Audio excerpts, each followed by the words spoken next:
Mustafa sudah ditemukan, para wartawan pun memburunya guys. Keadilan akan ditegakkan atas kejahatan yang menimpa keluargamu. Pelakunya akan dihukum mati, terang seorang wartawan. Bagaimana menurutmu? Tapi Anwar malah diam saja guys. Kenapa nggak dijawab Anwar? Tanyanya kembali. Anwar pun langsung berlalu. Hai Anwar, apakah tak senang?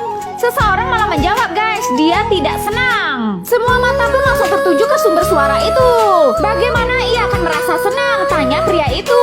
Keadilan kan sudah ditegakkan, ujar seorang wartawan. Bantuan saat kejadian itu namanya keadilan, tapi setelah kejadian itu namanya simpati. Sama seperti yang kita lakukan sekarang, kesadaran yang hilang. Ayah pria itu ternyata turut juga datang guys di antara keramaian itu. Kalian ingat kemenangan negara kita atas pertandingan kriket di 30 tahun yang silam.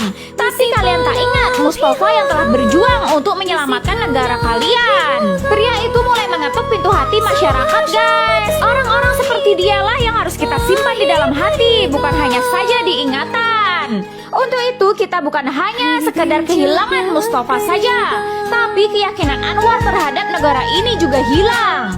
Kau benar Anwar, aku setuju denganmu atas sikapmu itu. Pria itu pun lalu mendatangi Anwar guys. Ia duduk tepat di sebelah Anwar. Dari kejauhan tanpa sepengetahuannya, ayahnya ternyata memperhatikannya guys. Aku dulu pernah di posisimu Anwar, marah kepada keluarga dan pergi dari rumah saat usia 14 tahun. Aku terus berkelana, mencari jati diri dalam pertahanan hidup, sehingga aku bisa bertahan dalam gempuran dan kerasnya kehidupan ini. Di dalam hidup ini, jika kau ingin mencapai sesuatu, kau harus membuat pilihan. Mendengar hal itu, Anwar pun langsung melihat ke arahnya guys. Jangan menyerah kepada keadaan Anwar. Keadaan senantiasa berubah, tapi kau harus punya karakter dan tak akan pernah berubah di atasnya. Bagaimana keadaanmu selama ini setelah jauh dari keluarga? Saat kematian ayahmu tak ada satupun dari mereka yang datang. Hari ini ribuan orang datang. Ini memang telat, tapi ini tak salah.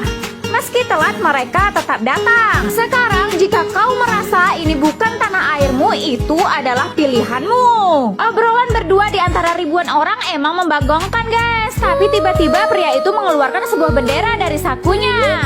Ya, bendera negara India.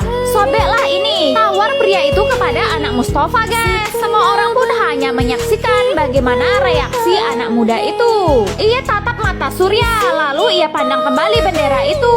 Lalu ia pun berdiri berlari meninggalkan surya dan semua orang yang ada di situ guys. Sorotan lensa wartawan pun tak lepas dari gerakan kaki si pria muda itu.